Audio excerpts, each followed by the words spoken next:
Vandag wil ek vir jou vra, wat is jy werd? Wat is jy werd as jy vir 'n kommissie werk huidiglik? Verkoop karre, verkoop huise, verkoop enige iets. Wat is die persentasie van die seil wat jy kry? Is dit 3%? Is dit 30%? Dis normaalweg tussen 3 en 30%.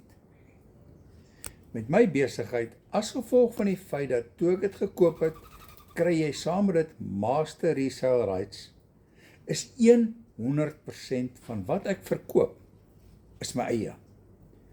As ek 'n $900 program verkoop, daai selfe oomblik wys R14.500 op vandag se wisselkoers, ek dink is iets soos 16.18, wys hy selfde bedrag in my rekening.